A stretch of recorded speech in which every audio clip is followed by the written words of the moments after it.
हाय सलोनी। यार तुम सब लोग अपनी वीडियो ऑन कर लो, जिन जिनने नहीं किया है ऑन। मैंने एक पीपीटी ओपन की है, तुम सबको दिख रही है ना? Yes ma'am.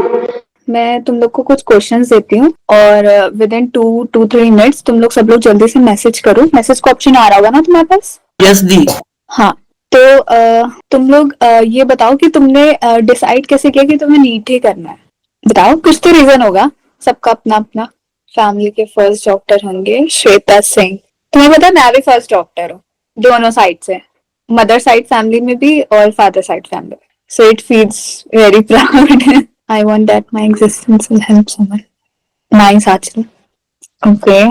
तो जो भी तुम लोगों के रीजंस हैं, तो तुम्हें लगता है कि जब तुम्हारा ऐसा थोड़ा डाउन वाला पीरियड चल रहा होता है तो तुम्हें मोटिवेट करने में हेल्प करता है।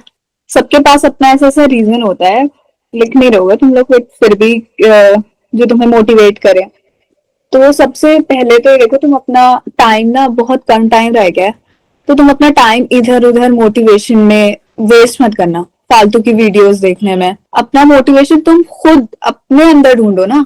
कोई तो ऐसी बात होगी ना जो सोच के तुम्हें एकदम मोटिवेटेड फील होता हो कि हाँ मैं कर सकता हूँ, अपना 100% दूंगा। तो सबसे पहले तो ये कि ये मेंटोरशिप भी है, तो मैं तुम्हें गाइड कर सकती हूँ। तुम्हें जो प्रॉब्लम्स आएंगी अगर मार्क्स नहीं इंक्रीज हो रहे हैं तो क्या करना है, ये बता सकती हूँ। बट पढ़ाई का कोई ऑल्टरनेटिव नहीं है। पढ़ाई के लिए तुम्हें टाइम निकालना ही है, पढ़ना है तुम्हें।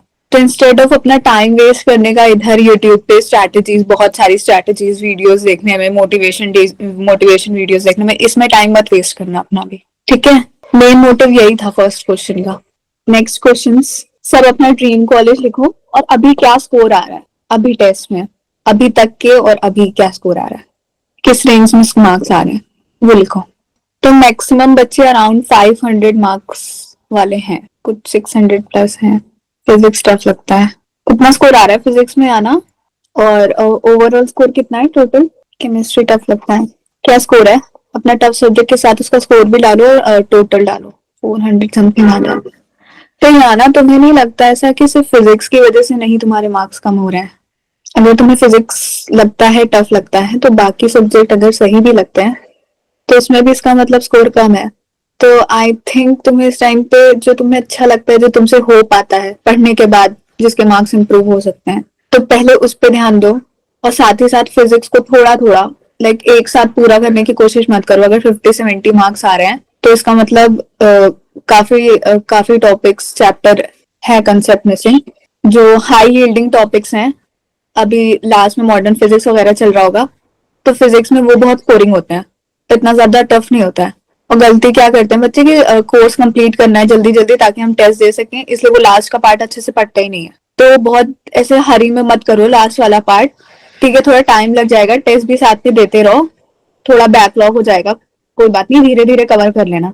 मेरा खुद का बहुत लास्ट में, लाइक 1 मंथ में कुछ टाइम रह गया था, तब मेरा हुआ था। बट ऐसा नहीं है, मैंने साथ में टेस्ट भी दिए थे। जो भी मेरा शेड्यूल में टेस्ट होता था मैंने वो टेस्ट दिया था, और टेस्ट को अच्छे से रिवाइज करके जाते थे। कभी मैंने ऐसे नहीं किया कि एकदम टेस्ट को नेग्लेक्ट कर दिया अपना जल्दी जल्दी सिलेबस कंप्लीट करने के चक्कर में, और ऐसे ही चली गई टेस्ट देना बिना किसी प्रिपरेशन के। तो ऐसे टेस्ट का कोई फायदा नहीं है, तुम्हारा टाइम भी खराब होगा।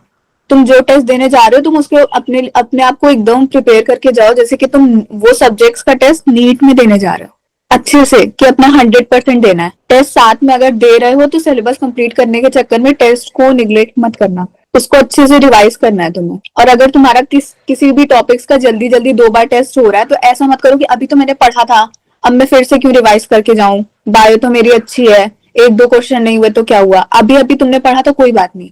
रिवीजन का मतलब ही वो होता है कि जो चीज आप नहीं भूलें आप उसको पढ़ें। अगर आप भूल गए फिर से पढ़ ले तो फिर वो रिवीजन नहीं हुआ ना। और स्पेशली ना बायो में, अपना बायो ऐसा सब्जेक्ट है ना कि अगर तुम पढ़ोगे, अब तो एनसीईआरटी से ही पूरा आ रहा है, तो बायो ऐसा सब्जेक्ट है तो कि तुम एनसीईआरटी अगर पढ़ोगे तो तुम्हारे मार्क्स बढ़ेंगे ही बढ़ेंगे। अनलाइक फिजिक्स, हो सकता है तुम्हें वो चीज तुम पढ़ के गए बट कुछ अलग, बहुत सारे कॉन्सेप्ट में लाके क्वेश्चन आ गया, तुम नहीं कर पाए। बायो में तो कर ही लोगे ना, अगर तुमने पढ़ा हुआ है वो चीज। तुम्हें आता है या नहीं आता है, एक ही बात हो सकती है बायो के क्वेश्चन में।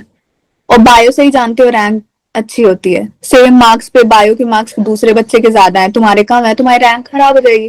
कितना ज्यादा रैंक का इन्फ्लेशन हो रहा है, एक मार्क्स पे बहुत ज्यादा रैंक तुम्हारी डिफर कर सकती है। बायो मैक्सिमम बच्चों की अच्छी ही होती है नीट के सब्जेक्ट में। तो अगर इनमें से कोई ऐसा है जिसके बायो में लाइक 330 340 के अराउंड नहीं आ रहे हैं, तो उसको काफी ज्यादा मतलब बायो के ऊपर ध्यान देने की जरूरत है, क्योंकि जिन बच्चों के टोटल स्कोर भी अच्छा नहीं आता उनका बायो का स्कोर अच्छा आता है। तो आपको बायो के लिए मैंने क्या किया था, बायो का मैं बताती हूँ कि मेरे पास नोट्स थे, मैंने लेक्चर्स देखे हुए थे, मतलब पढ़े हुए थे कोचिंग में अच्छे से, बट मेरे पास नोट्स भी थे उसके, बट मैंने अपने अपने टाइम में ऐसे रिवाइज नहीं किए थे नोट, मेरा स्कोर डाउन होता था। मैंने पूरा एनसीईआरटी से पढ़ा था। मेरा कल टेस्ट है, 3 सब्जेक्ट्स आ रहे हैं, पार्ट टेस्ट है बायो का। मैंने तीनों चैप्टर की आज रीडिंग की, कल मैंने टेस्ट दिए, क्योंकि मोस्टली एनसीईआरटी बेस्ड ही होते हैं नीट में भी, और तुम जो मॉक टेस्ट दे रहे हो उसमें भी नीट बेस्ड ही होंगे। तो एनसीईआरटी को बहुत बार रीडिंग करनी है। तुम्हारा टेस्ट है, बिना बिना पढ़े तो जाओ ही ना एनसीईआरटी। एनसीईआरटी तो पढ़ के ही जाना है टेस्ट देने बायो की। जिनको केमिस्ट्री वीक लग रही है, तो मेरा इनऑर्गेनिक का पार्ट काफी वीक था, तो मैंने ऐसा किया था कि एनसीईआरटी में इनऑर्गेनिक का तुम लोगों का सिलेबस तो अभी भी रिड्यूस्ड ही है ना, जो 2024 में रिड्यूस्ड हुआ था, तो उसमें तो इनऑर्गेनिक में काफी कम चैप्टर रह गए।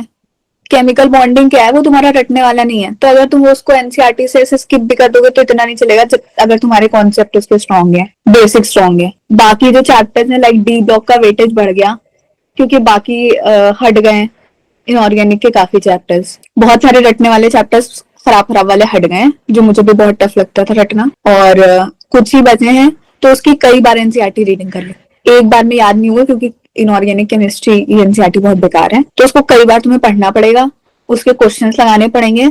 इनऑर्गेनिक के तो हाँ ऐसा है कि तुम क्वेश्चंस करोगे, उसमें गलती करोगे, फिर एनालिसिस करोगे, ऐसे करके ही तुम्हें याद हो जाएंगे। टेस्ट में तुम्हारे देते ही ऐसे क्वेश्चंस हैं जो इंपॉर्टेंट होते हैं, उस टॉपिक से ही देते हैं, तो उसके तुम्हें क्वेश्चन बहुत सारे लगाने, एनसीईआरटी पढ़नी, क्वेश्चन लगाने इनऑर्गेनिक में बस। ऑर्गेनिक का क्या करना है, तुम्हें बेस स्ट्रॉन्ग करना है। अगर तुम्हें टाइम मिलता है तो तुम रिएक्शंस वगैरह देख लो इन ऑर्गेनिक की, बाकी अपना क्वेश्चंस लगाते रहो, उसमें भी एक ही क्वेश्चन जितना करोगे। और हाँ, तुम ना अपना जो है जो भी मॉक टेस्ट देते हो ना, उसका एनालिसिस अच्छे से किया करो। ये नहीं कि जो क्वेश्चन मेरे गलत हुए हैं बस मैंने ऊपर ऊपर से वाले क्वेश्चन देख लिए, नहीं, जो सही क्वेश्चन हुए वो भी देखो, क्योंकि कई बार ऐसा होता है ना कि हम तुक्के में लगा देते हैं, स्पेशली बायो के क्वेश्चन तुक्के में लगा दिए, वो सही हो गए, और बाद में वही वो क्वेश्चन आ जाएंगे, तो तुमको फिर वही डाउट होगा जो डाउट तुम्हें पहली बार करने में था, कि मैं सही लगा रहा हूँ कि नहीं लगा रहा हूँ, ए होगा कि बी होगा। इसलिए जो तुम्हारे सही भी हुए ना, उन क्वेश्चन को भी एक बार देखो जरूर, एनालिसिस बहुत अच्छे से करो। अगर तुम्हारा 3 घंटा टेस्ट देने में जा रहा है, और अगर तुम्हें ऐसा लग रहा है कि एनालिसिस में भी मुझे बहुत टाइम लग रहा है, 3 घंटे लग रहा है, तो ठीक है, दे दो टाइम, क्योंकि एनालिसिस बहुत इंपॉर्टेंट है। एक एक क्वेश्चन को अच्छे से करो। सबकी लाइफ में कोई बहुत अच्छा फ्रेंड तो बनता ही है, आई गेस, नीट एस्पिरेंट्स के भी, कहीं और कर रहा हो प्रिपरेशन, स्कूल फ्रेंड होगा भी, किसका किसका है, हैंड रेस करो। अप्रोक्स 50% बच्चों का है। तो मेरी एक बहुत अच्छी फ्रेंड थी, तो लास्ट जो हमारे टेस्ट होते थे, फुल सिलेबस से पहले भी तुम्हारे होंगे ही, वो पार्ट टेस्ट भी होंगे एक बार रिवीजन के लिए, तो उसमें ना हम दोनों साथ में, मतलब हमारी सिटी भी डिफरेंट थी, कॉल पे एनालिसिस करते थे। एक बार करके आई हूँ मैं कोचिंग में, लेकिन फिर से, क्योंकि ऐसा बहुत बार होता है ना कि टीचर ने बताया लेकिन आपको समझ नहीं आया उतना अच्छे से, तो कभी कभी ऐसा क्वेश्चन होता है ना, टीचर आपको बता इतने अच्छे से नहीं आता, लेकिन आपका फ्रेंड बता दे तो आपको एकदम दिमाग में बैठ जाती थी। कोई ऐसी आप हंसी हंसी में ऐसी निमोनिक्स बना लेते हो जो आपको याद रह जाती है। ऐसी कई सारी निमोनिक्स हमने बायो में जो ऐसे रटने वाले होते एग्जाम्पल्स है कुछ, उसकी बनाई थी, जो बहुत फनी है, किसी और को बता ही नहीं सकते वो हम। ऐसे ऐसे चीजें भी कर सकते हो तुम।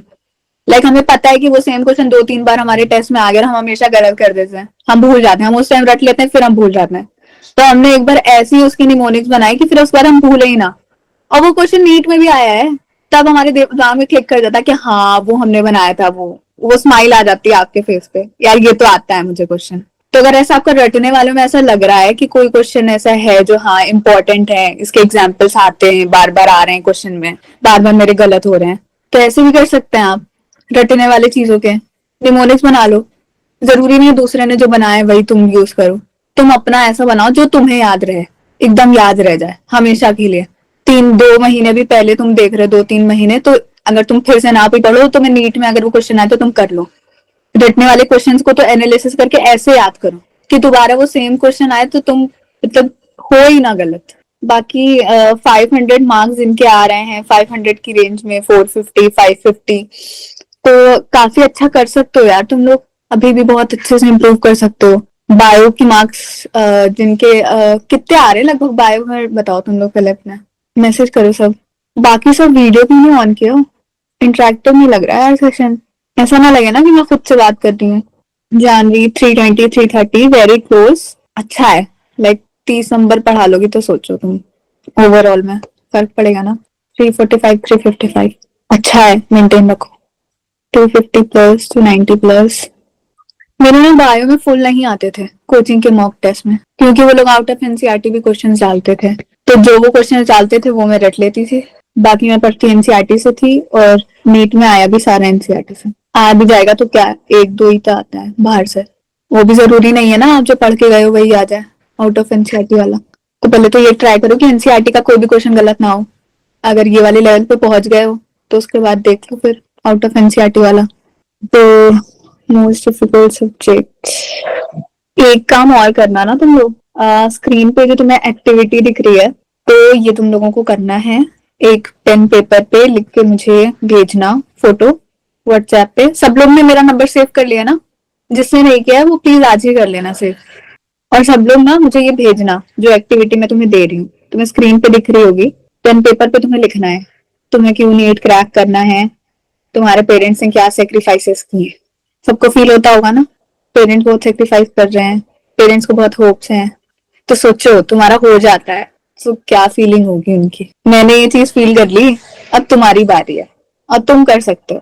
मुझे भी ऐसा लगता था एक साल पहले, एकदम बहुत ज्यादा डाउटफुल, मतलब मेरा स्कोर अच्छा आ रहा था 670 के अराउंड, बट इतना मुझे कि वहां जाके नेगेटिव कराऊंगी मैं। इवन मैं पेपर दे के आ रही हूँ, मैंने सारे क्वेश्चन कर रहे हैं अच्छे से, बट पता नहीं क्या दिमाग में मुझे ऐसा लग रहा था मैंने सारे नेगेटिव कर दिए, सब मेरे नेगेटिव में चले जाएंगे। तो वो तो फीलिंग रहती है थोड़ी।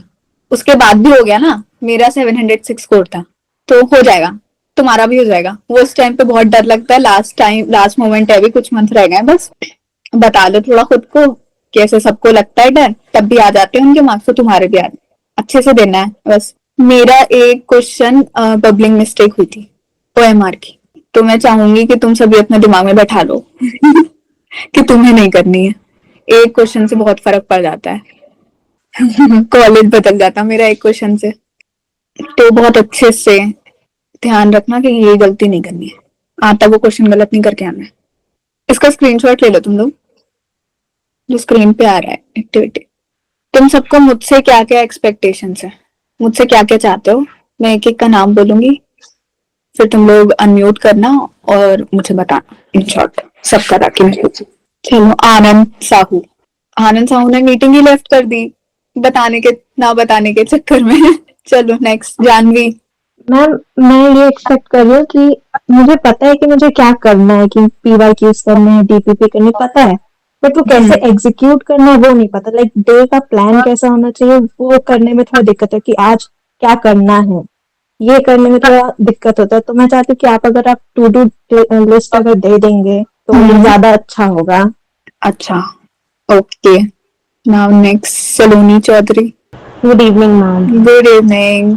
वही कि मतलब नॉर्मली कहीं पे स्टक हो जाऊं तो आप हेल्प करो। और किस चीज मतलब लाइक, मतलब नॉर्मली जैसे अभी फिजिक्स कर रही हूँ तो मैं लेक्चर्स देख लेती हूँ, और फिर मैं जब मैम एमसीक्यू कराता है तो मैं क्लास में करती हूँ, और फिर बाद में जब खुद से करने जाओ तो थोड़े मिस्टेक्स हो जाते हैं। हाँ जैसे तो फिजिक्स में तो बहुत ज्यादा हो जाते हैं। तो तुमने ऐसा किया है ना, मतलब लाइक एक क्वेश्चन तुम लो जो तुम्हें लग रहा है तुमसे नहीं हो पा रहा है, तो तुम क्वेश्चन करो, तुम देखो किस स्टेप पे फंस रही हो, सॉल्यूशन भी हाँ। बगल में रखो उसका, फिर वो स्टेप तुमने देख लिया, ठीक है, फिर आगे बढ़ो, फिर देखो कहाँ पे फंस रही हो, फिर वो वाला स्टेप देखो, पूरा मत देखो, बस एक हाँ। स्टेप देखो, ठीक है। फिर फिर उसके बाद वाला क्वेश्चन करके देखो, ओके। क्योंकि एक बार तुम्हें पता चल जाता है ना कि तुम वाले स्टेप पे गलती कर रहे हो, फिर जब सॉल्यूशन देखते हो ना तो उस स्टेप पे फोकस करते हो डायरेक्ट। हाँ। तो ऐसे करो, और फिर ना ये ट्राई करो ना कि एक बार मतलब, फिर ये तो बहुत गड़बड़ जाएगी वरना, क्योंकि तुम एक टेस्ट दे रहे हो क्वेश्चन गलत कर रहे हो, तुमने एनालिसिस कर लिया उस टाइम तुम्हें समझ आ गया, दोबारा से टेस्ट हुआ फिर तुमने सेम क्वेश्चन गलत कर दिया, ये तुम्हें, हाँ। हाँ इससे मार्क्स इंप्रूव नहीं होगा। तो मार्क्स इससे इंप्रूव हो सकता है कि तुम एक क्वेश्चन को पकड़ लो कि ये ओके। कैसे नहीं हो रहा है, मैं भूल कैसे रही, कौन सा स्टेप ऐसा जो तुम भूल जा रही जिसकी वजह से पूरा क्वेश्चन नहीं हो पा रहा। हाँ। Okay. Okay, thank you. Welcome. Shweta Singh, good evening good evening. Ma'am. Actually कभी कभी हमें सिर्फ टाइम मैनेजमेंट में काफी प्रॉब्लम आती है। कभी कुछ फैमिली में काम पड़ गया, कभी कुछ ऐसा वाला सीन, और फिजिक्स तो हार्ड लगती है तो उसमें काफी डाउट्स आते हैं। देखो यार, फैमिली फंक्शन ना मैंने बहुत स्किप किए हैं तो तुम लोग को भी शायद करने पड़े शायद, मतलब रिक्वायरमेंट है यस यहाँ मैम। क्योंकि टाइम बहुत कम है। और तुम ना ऐसे सोचो, मन करता है, बहुत करता है, बट तुम ये सोचो ना कि तुम्हें ये गेम में कंपटीशन है और इसमें तुम्हें सेक्रीफाइस भी करने हैं, ठीक है ना। वो जो लोग कहते हैं ना कि लक लक काम कर गई, ऊपर वाला वो लक वाला क्राइटेरिया ऐसे डिसाइड करता है। तुमने मैम सेक्रीफाइस एक्चुअली जो बायोलॉजी की जो समरी होती है चैप्टर्स की, उनको भी रीड करना क्या कंपलसरी है? हाँ कर लिया करो, और उसमें से ना बहुत रेयर ऐसा होता है कि एक दो लाइन ऐसी तुम्हें डिफरेंट मिल जाएगी पूरे चैप्टर का, वरना तो सेम ही रहता है कंटेंट। और वो एक दो लाइन डिफरेंट होती है, वो हाईलाइट कर लो ताकि दूसरी बार जब तुम रीडिंग करो तो तुम्हें पूरी समरी नहीं पढ़नी, बस तुम्हें वो लाइन पढ़नी है। This is what I use to do. तो एक्सपेक्टेशन क्या है? टाइम टेबल मतलब आप हेल्प कर देंगे एक गाइडेंस टाइप की, ऐसा ऐसा मैनेजमेंट करो, ऐसा वाला ठीक है, सीन? ठीक है, तो तुम मुझे अपना अपना schedule. Yes ma'am. Okay, okay. Yes ma'am. Siddharth Vishwas. Hello ma'am. Hi. Ma'am मुझे मेनली प्रॉब्लम हो रहा है रिवीजन में। मेरा मोटा मोटी सिलेबस कंप्लीट हो चुका है पर रिवीजन में प्रॉब्लम हो रहा है और टाइम मैनेजमेंट अच्छे से नहीं हो रहा है। अच्छा, तो तुमने अपने नोट्स बनाए हैं? हाँ नोट्स मैंने बनाए हैं। सारे तीनों सब्जेक्ट के? हाँ तीनों सब्जेक्ट्स के। तो तुम्हें क्या ऐसा लग रहा है कि मतलब बहुत ज्यादा लॉन्ग पढ़ना है तुम्हें, या तुम्हें समझ नहीं आ रहा है कि हाँ तुम्हें करना है? मतलब मैं पढ़ रहा हूँ पर मतलब जब मैं पूरा नोट से रिवाइज कर रहा हूँ तो मुझे मतलब पूरा प्रोसेस में कुछ कुछ ऐसा लैग हो रहा है, क्वेश्चन करने में थोड़ा सा इधर उधर दिक्कत हो रहा है। अच्छा, तो तुम्हें ऐसा तो नहीं लग रहा है कि तुम पढ़ रहे हो, तुम्हें ऐसा लग रहा है कि मैं भूल चुका हूँ ये मैंने क्या लिखा था? हाँ ऐसा ही लग रहा है। हाँ ऐसा भी हो रहा है। तो तुम ना ये करो कि तुम लोग क्या को ऑफलाइन कोचिंग जा रहे हो? नहीं मैम मैं ऑनलाइन ही कर रहा हूँ। अच्छा, ओके, ऑनलाइन कर रहे हो। तो तुम्हें ये तो पता ही होगा ना, मतलब इतना तो आइडिया होगा ही टेस्ट देके कि कौन से ऐसे टॉपिक्स हैं जिससे क्वेश्चन आ रहे हैं। तो तुम वो वाले टॉपिक्स पे पहले फोकस करो। जैसे तुम्हारा बायो का स्कोर अभी कम अगर आ रहा है, पहले अपना बायो से उठाओ। बायो का स्कोर कम आ रहा है, क्यों कम आ रहा है? या तो आउट ऑफ एनसीईआरटी वाले क्वेश्चन नहीं आते हैं, या एनसीईआरटी वाले क्वेश्चन नहीं आते हैं। एनसीईआरटी वाले क्वेश्चन नहीं आते तो थोड़ी ज्यादा दिक्कत वाली बात है, वो अच्छे से पढ़ना है। फिर अपना केमिस्ट्री फिजिक्स में से देखो कि तुम्हें कौन सी ज्यादा इजी लग, मतलब कंपेरेटिवली इजी तुम्हें पढ़ता है। मतलब कौन सा ऐसा सब्जेक्ट है जिसको तुम अगर पढ़ लेते हो तो उसके मार्क्स इंप्रूव हो जाते हैं तुम्हारे, तो उस पर भी ध्यान दो। ऐसे ना पूरे दिन में तुम्हें पढ़ना तो तीनों का ही है, बट तुम अपनी ऐसे प्रायोरिटी सेट कर सकते हो। सारा कुछ तो ओके मैम। अगर तुम भूल रहे हो तो सारा कुछ तो वापस से, अगर तुम ऑनलाइन पढ़ते हो तो वीडियो देखना पॉसिबल नहीं होगा, बट ये तुम कर सकते हो कि लाइक वन शॉट वाली जो वीडियोस होती हैं, ये रिवीजन वाला कोई बैच चल रहा होता है किसी कोचिंग का, हाँ तो उसकी तुम वीडियो देख सकते हो। उसमें भी ना इम्पोर्टेंट ही पढ़ाते हैं और क्वेश्चंस कराते हैं, तो तुम ऐसा कर सकते हो। Okay ma'am. और एक टाइम मैनेजमेंट के लिए अगर आप कुछ मतलब टू डू लिस्ट ऐसा समथिंग कुछ दे देती तो अच्छा होता। ओके, तो अभी दो तीन लोगों ने ऐसा बोला ना शेड्यूल वाला, ठीक है। Now Aanchal. Hello ma'am, good evening. Good evening. Ma'am आप बताएं कि अगली मेंटरशिप तक कोई तो भी किसी सब्जेक्ट के चैप्टर्स बताइए। उतना टारगेट मैं तब तक करती हूँ, अगर मुझे लगा कि ये पेज सही है मेरे लिए तो मैं आपको नेक्स्ट मेंटरशिप सेशन में बता दूंगी। अच्छा, मतलब तुम चाहती हो मैं तुम्हें ऐसे गोल सेट कर दूं? आप चैप्टर्स मत बताइए, लेकिन किस सब्जेक्ट में कितने चैप्टर्स नेक्स्ट मेंटरशिप सेशन तक होने चाहिए उतना बताइए, ताकि मुझे आइडिया लग जाए कि किस पेज में पढ़ना है। अच्छा, ओके, तो मैं ये करूंगी ना, जो हमारा कम्युनिटी वाला चैनल है उस पर मैं तुम लोगों को कुछ सब्जेक्ट दूंगी, सब्जेक्ट्स के चैप्टर्स देखते हैं क्या रहता है तुम्हारा। बट ये है ना कि उसमें ये प्रॉब्लम हो सकती है सबको देने में कि सब लोग हो सकते, तुम लोग कोचिंग सबकी सेम है क्या? अड्डा से ही हो? Yes ma'am. ठीक है, तो Yes, अभी ma'am. टेस्ट सीरीज चल रही है। हाँ, नंबर ऑफ चैप्टर्स तो हाँ। बता सकते हैं ना मैम आप, कि अगले सेशन तक आप 6 से 7 चैप्टर कर सकते हैं। देखो नंबर ऑफ चैप्टर्स तो वेरी कर जाएंगे, क्योंकि मैं नंबर ऑफ चैप्टर्स इजी वाले सोच के बताऊं, तुम टफ वाले कर रहे हो जो थोड़े नहीं, लेंथी आप हैं। अपने अंदाज से बताएं। तो विद इन 1 वीक तुम्हारा सिलेबस कंप्लीट हो गया। हाँ यस मैम। तुम्हें फिर बायो में अगर देखें तो एटलीस्ट 1 यूनिट तो कर लेनी चाहिए। यूनिट समझ गए ना, फिजियोलॉजी वाली जैसे यूनिट है 11th में, जिसमें हमारे सारे सिस्टम्स हैं, तो एक कोई यूनिट तुम डिसाइड कर लो तुम्हें कौन सी यूनिट करनी है, ईदर फ्रॉम क्लास 11 तो फ्रॉम क्लास 12, बट अच्छे से ओके। कि कुछ भी मिस ना हो, मतलब कोई भी क्वेश्चन आए एनसीईआरटी की लाइन, एनसीईआरटी अच्छे से एकदम एक एक एग्जाम्पल एकदम रटा हुआ होना चाहिए, एक यूनिट ले लो, ठीक है। अब वो तुम डिसाइड करो कि तुम्हें कौन सी यूनिट लेनी। केमिस्ट्री में भी ऐसा करो कि ऑर्गेनिक, इनऑर्गेनिक, फिजिकल, फिजिकल में तो क्वेश्चन ही तुम्हें ज्यादा लगाने हैं, तो उसमें से भी तुम डिसाइड कर लो कि तीनों में से तुम्हें, लाइक मेरे हिसाब से ना इनऑर्गेनिक ऐसे लास्ट में करो तो ज्यादा सही रहता है। हाँ। क्योंकि वो रटने वाली चीजें ना, वो तो तुम भूलो थोड़ा बहुत, चाहे जितना अच्छे से कर लो थोड़ा बहुत तो भूलोगे, उसको काफी ज्यादा रिवीजन की जरूरत है। तो तुम अभी देखो कि तीनों में से तुम्हें कौन सा ऐसा लगता है पार्ट कि मैं पहले करूंगी तो मैं भूलूंगी नहीं इतना। मेरे हिसाब से वो था फिजिकल, क्योंकि वो कॉन्सेप्चुअल वाला था, मेरा एक बार कंसेप्ट बन गया, बेस बन गया, तो वो याद रहेगा मुझे काफी टाइम तक। तो तुम ऐसे इन तीनों में से डिसाइड करो कि तुम्हें कौन सा करना है। फिजिक्स में ऐसा कर सकते हो कि अगर तुम्हारा कोर्स कंप्लीट हो गया, पूरा मॉडर्न वाली फिजिक्स हो गई है, तो वो मॉडर्न वाली फिजिक्स के बहुत मतलब ज्यादा क्वेश्चन आते हैं, इजी क्वेश्चन आते हैं, तो तुम वो मॉडर्न वाली फिजिक्स ले लो, मॉडर्न फिजिक्स क्वेश्चन ले लो। और अगर तुम्हारा वो हो जाता है, लाइक ट्राई तो करो क्योंकि काफी मतलब इजी है, छोटा है, जल्दी जल्दी रिवाइज हो जाएगा, तो उसके बाद कोई और सी यूनिट ले लो फिजिक्स में, उसके अलावा +1 एक और, ठीक है। ये सबके लिए है, ऐसा खुद के लिए गोल डिसाइड कर लो। लेकिन टेस्ट मत छोड़ना, टेस्ट का जो मतलब जो भी तुम्हारा आ रहा है, टेस्ट में जो जो सब्जेक्ट्स आ रहे हैं, टेस्ट अच्छे से लेना है तुम्हें, क्योंकि टेस्ट में ही तुम्हारा सब प्लान हो जाता है। टेस्ट के हिसाब से करोगे सारे चैप्टर रिवाइज हो ही जाएंगे ऑब्वियसली लास्ट तक के, ठीक है। Thank you ma'am. Welcome. Next Anand Sahu. Ma'am score 610 620 के आगे कैसे करे, बढ़ने आगे स्कोर बढ़ ही नहीं रहा है। बायो में कितने मार्क्स आ रहे हैं? बायो में 345 355 के बीच में आ जाते हैं, फिजिक्स में 335 से ज्यादा हुई मार्क्स ही नहीं आ रहे हैं। कितने? 35? हाँ 135। ओके, और केमिस्ट्री में? केमिस्ट्री में नियर अबाउट 150 से ज्यादा ही आ रहे हैं। अच्छा, यह ना इसमें ना काफी लेंदी हो जाएगा। तुम एक काम करो, तुम सब लोग मुझे अभी ये बताओ कि तुम मुझसे एक्सपेक्ट क्या करते हो, ताकि मुझे एक ये आइडिया हो जाए कि मुझे तुम लोगों को क्या क्या बताना है और किस डायरेक्शन में गाइड करना है, ठीक है। आनंद, मैं तुम्हारा इसका जो है रिप्लाई तो मैं तुम्हें करती हूँ, तो मुझे मैसेज करना व्हाट्सएप पे, ओके? Yes ma'am. ओके, ठीक है। और कौन है नेक्स्ट? आस्था श्रीवास्तव। हो गया क्या आस्था का? Good evening ma'am. Good evening. Ma'am मुझे ये पूछना कि पावर में जैसे 4 बार एनसीईआरटी रीड भी कर लो, फिर भी जैसे कल डीपीपी के क्वेश्चन लगा रही थी तो वो गलत हो गया। जो मैं उसको एनसीईआरटी में देखा तो वो लाइन पढ़ी थी, पर फिर भी वो स्किप हो जाती है, तो वो गलत हो जाते हैं एनसीईआरटी के क्वेश्चन भी। तो बायो किस सब्जेक्ट की बात कर रही थी तुम्हें? फिजिक्स की? नहीं, अभी तो बायोलॉजी की। बायो के क्वेश्चंस एनसीईआरटी वाले हैं? Yes ma'am. तो वो क्यों गलत हो जाता है?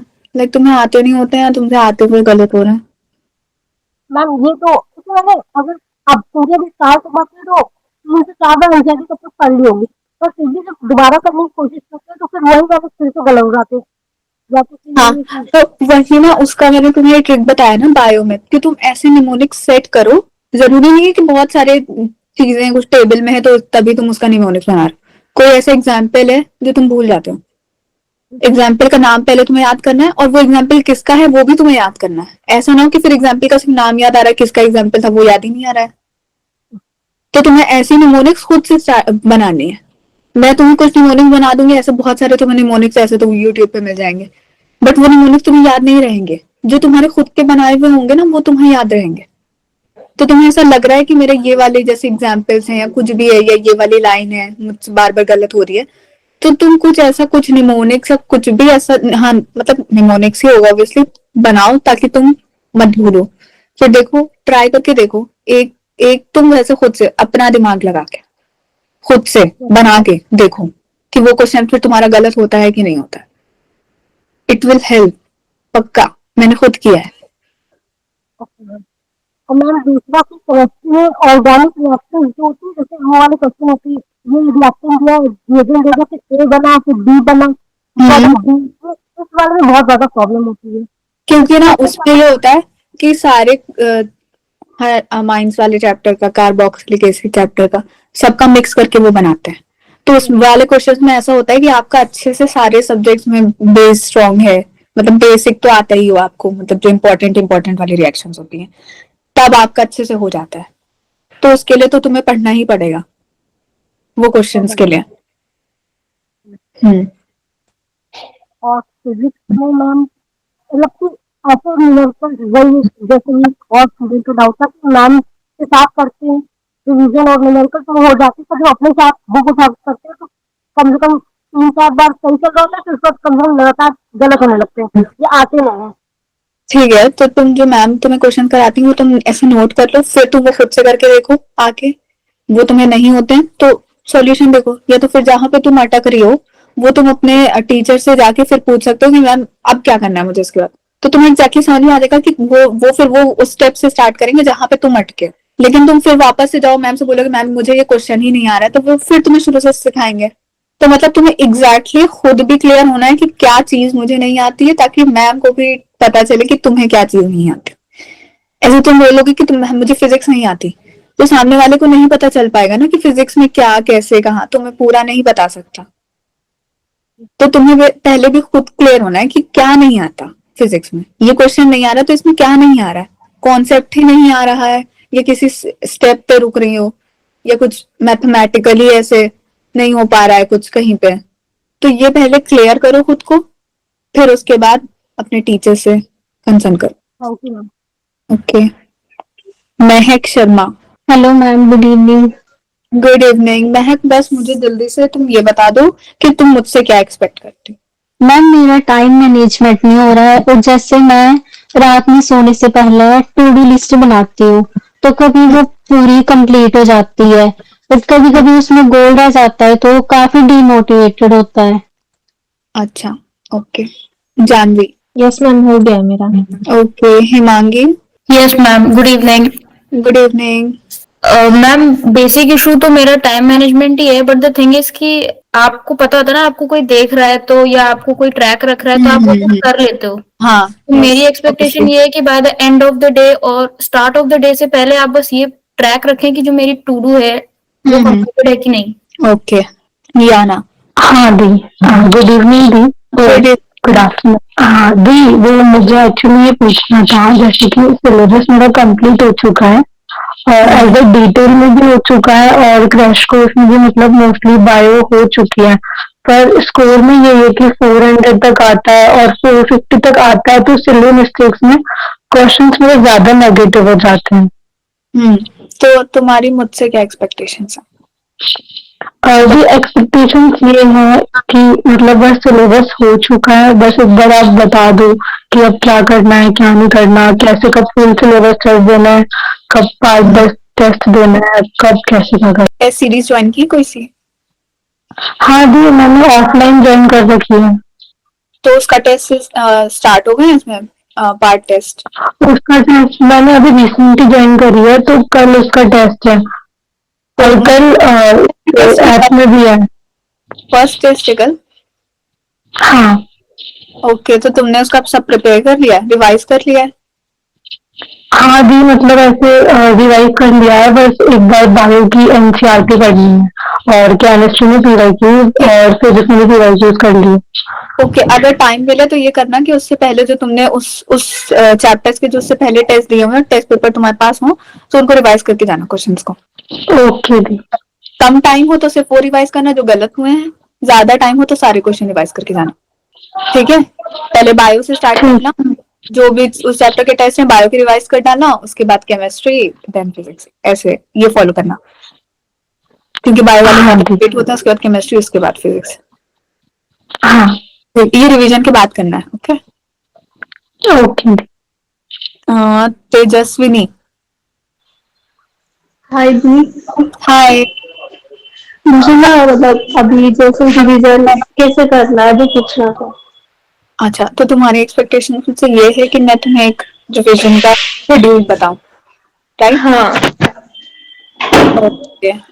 नेक्स्ट, सिद्धार्थ विश्वास। हो गया सिद्धार्थ का ना? ठीक है, ओके ओके। सरोज, अच्छा ये तो सरोज मैम है, ओके। सलोनी चौधरी। हो गया मैम, हो गया। Okay. Richa Gautam. Hello ma'am. Hi. Ma'am ऐसा होता है, इसमें मैम टेस्ट है, ठीक है।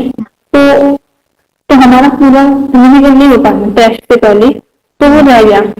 अब टेस्ट भी ठीक से नहीं हुआ, रिवीजन ठीक से हो पाया, और फिर आगे भी टेस्ट नेक्स्ट टेस्ट आता है, फिर वो भी, फिर उस चक्कर में वो भी ठीक से नहीं हो पाता। तो उसके लिए कैसे मैनेज करें उस चीज को, बस यही पूछना। कितना गैप हो रहा है तुम्हारा अभी 2 टेस्ट के बीच में? अभी संडे टू संडे होता है।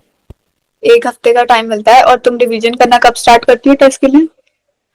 मतलब ऐसा होता है ना कि जैसे क्लासेस ले रही है तो जो सर ने पढ़ाया है उसको रिवाइज करना है, और फिर टेस्ट का भी, इस वजह से वो थोड़ा लैग हो जाता है बीच में।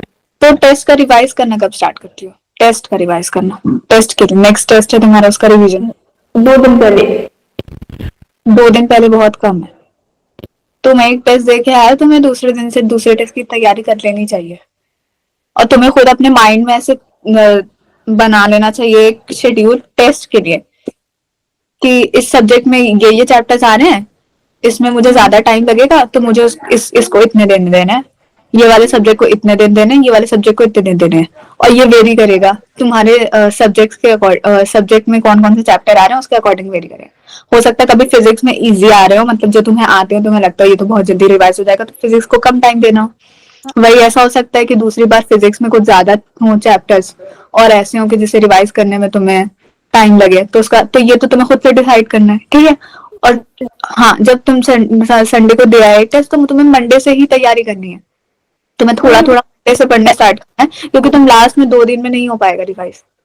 ऐसा होता है ना कि जैसे कि ऑनलाइन टेस्ट भी है, और फिर अभी अड्डा की वो ऑफलाइन टेस्ट सीरीज है, वो भी मैंने अभी बाय करी थी, तो उसके टेस्ट भी मेरे पास, और फिर ऑनलाइन टेस्ट, तो इन दोनों का मैनेज नहीं हो पा रहा ना, कौन सा टेस्ट हमें पहले देना है, कौन सा टेस्ट का रिवीजन करना है, तो इस चक्कर में हाँ, वो तुम एक टेस्ट सीरीज डिसाइड कर लो कि तुम्हें कौन सी देनी है। ऑफलाइन वाली दे दी, ऑफलाइन वाली। हाँ, तो तुम स्ट्रिक्टली उसको ही फॉलो कर, उसका शेड्यूल। हाँ ओके मैम, बस यही था। ठीक है। और वेलकम। और कोई बचा हो तो हैंड रेज कर दो प्लीज। सिद्धार्थ, तुम्हारा हो गया है ना? हाँ मैम, हो गया। हाँ, तो अपना हैंड रेज ये हटा दो ना, हैंड रेज वाला हैंड डाउन कर लो। और जिसका रह गया वो हैंड रेज कर लो प्लीज, जल्दी जल्दी। रागी नहीं, तुम्हारा नहीं अभी। रागी हो गया? यस। नहीं दीदी, अभी नहीं हुआ। दीदी अच्छा, एक चीज बता दो कि जब हम लोग रिवीजन करते टेस्ट के लिए, तो फिर हम लोग बायो में एनसीईआरटी करें या फिर जो नोट्स बनवाए थे वो वाली रिवाइज करें? तुम्हें ये तो पता होगा ना कि तुम्हारी गलती हो रही है, तो वो एनसीईआरटी की हो रही है कि आउट ऑफ एनसीईआरटी वाले क्वेश्चंस की हो रही है? या किसकी गलती हो रही है? एनसीईआरटी वाले क्वेश्चंस की? Statement based questions. हाँ, तो पहले एनसीईआरटी फिर करो, क्योंकि एनसीईआरटी से वो डायरेक्ट लाइन आएंगी। हो सकता है तुम्हें वो चीज आती हो, फिर वो लाइन तुम्हारे लिए पहली बार होगी देखी हुई एग्जाम में, तो ऐसा कर लो तुम पहले एनसीईआरटी की, मतलब एक बार तुमने पढ़ी होगी ना, वो लाइन वापस से आती है तो एकदम समझ में आ जाता है। ऐसा होता है कई बार कि हमें आता है, कॉन्सेप्ट आता है, बट वो लाइन हमारे लिए पहली बार नई नहीं होती है, तो हम वो जल्दी में कर नहीं पाते हैं। अगर एनसीईआरटी के हो रहे हैं तो एनसीईआरटी ज्यादा ध्यान देने की जरूरत है। Okay, thank you. वेलकम। और कौन रहेगा? हो गया ना सबका? जीवेंद्र, अनम्यूट कर लो Jeevendra. Hello, hi, good afternoon, good evening ma'am, sorry. Good evening Jeevendra. Ma'am issue ये है कि मेरा तो मतलब सिलेबस कंप्लीट हो चुका है, क्योंकि हम्म मैंने मतलब मैं ड्रॉप हूँ, तो मैंने उसके पेपर के बाद ही प्रिपरेशन स्टार्ट कर दी थी, तो मेरा सिलेबस हो चुका है। तो बात ये है कि अब जब मैं कोई चीज़ लेके मतलब रिवाइज करने बैठता हूँ, तो दिन में एक बार, मतलब जैसे एक सब्जेक्ट मैंने फिजिक्स का ले लिया है, मतलब एक चैप्टर का, तो बस उसी भी पूरा दिन निकल जाता है। फिर मैं बायो का नहीं कर पाता, मैं केमिस्ट्री नहीं कर पाता, और अगर मैं केमिस्ट्री लेके बैठता हूँ तो फिर मैं फिजिक्स और बायो नहीं कर पाता, तो अगर बायो लेके बैठता हूँ तो मैं फिजिक्स केमिस्ट्री नहीं कर पाता। मैं इसे कैसे मैनेज करूँ? ठीक है, तो तुम ना अपना एक गोल बना के बैठो, अपना टाइम देखो कि ठीक है अभी 11 बज रहा है, तो 12 बजे तक के मुझे इतने पेज, मैं अपनी नोट्स लेके बैठा तो मुझे इतने पेज करने ही करने हैं। इससे ये रहेगा ना कि तुम्हारे दिमाग पे एक प्रेशर रहेगा कि हाँ, इतना टाइम हो गया, अभी तक तो मेरा इतना ही हुआ।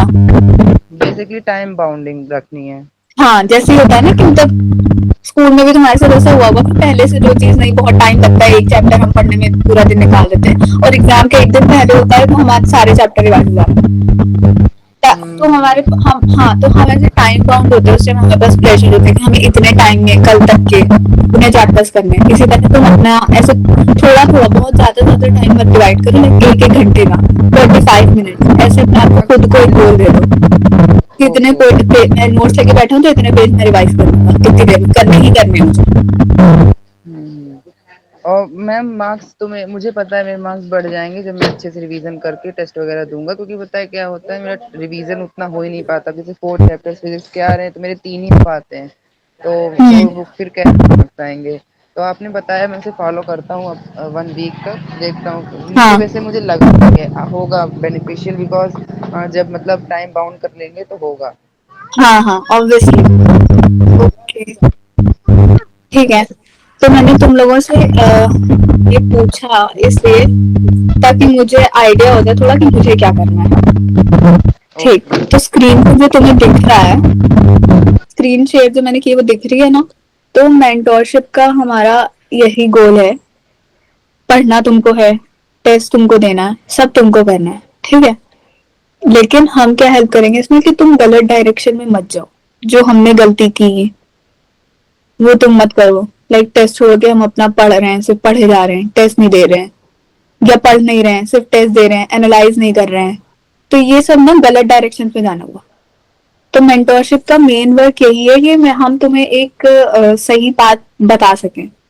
तुम हमसे डिस्कस करो कि तुम ये कर रहे हो, तो हम तुम्हें बता सकें कि तुम सही जा रहे हो डायरेक्शन में कि नहीं जा रहे हो। क्योंकि ये सब चीजें ना एक्सपीरियंस से आ जाती हैं, आप खुद गलती करते हो तो आपको समझ में आ जाती है, लेकिन अभी तुम्हारे पास टाइम नहीं है कि तुम गलती करो फिर तुम सीखो, तो तुम्हारा टाइम बचे तुम्हारी इन गलतियों से। इसलिए मेन मोटिव मेंटोरशिप का यही है, ठीक है। अब देखो मैं तुम्हें एकेडमिक ऐसे सॉल्यूशंस तो नहीं दे पाऊंगी सारे क्वेश्चंस के, तो हमारा काम ये कि हम तुम्हें मैं तुम्हें बताऊंगी तुम्हें क्या करना है, लेकिन वो करना तुम्हें खुद है, ठीक है। और हमारा ना 8 to 4 क्लासेस भी रहते हैं, तो हो मैं मतलब पूरे टाइम तो अवेलेबल नहीं हो पाऊंगी, तो तुम लोग मुझे मैसेज कर दिया करना, और जब भी मैं फ्री होंगी मैं रिप्लाई करूंगी, और ट्राई करूंगी कि मतलब जो भी तुम्हारी क्वेरी रहे, जो भी मैसेज रहे, उनका रिप्लाई कर सकूं मैं। धीरे धीरे तुमको भी समझ में आ जाएगा कि मतलब मेरा क्या शेड्यूल रहता है, किस टाइम में फ्री रहती हूँ, किस टाइम में रिप्लाई कर सकती हूँ। वैसे तो मैंने तुम्हें बता दिया कि 8 to 4 मेरे क्लासेस हैं, उसके बाद जैसे भी मुझे टाइम मिलेगा मैं ट्राई करूंगी कि जल्दी से जल्दी रिप्लाई कर सकूं। ओके, तो थोड़ा इंट्रोडक्टिव था सेशन अच्छे से मतलब।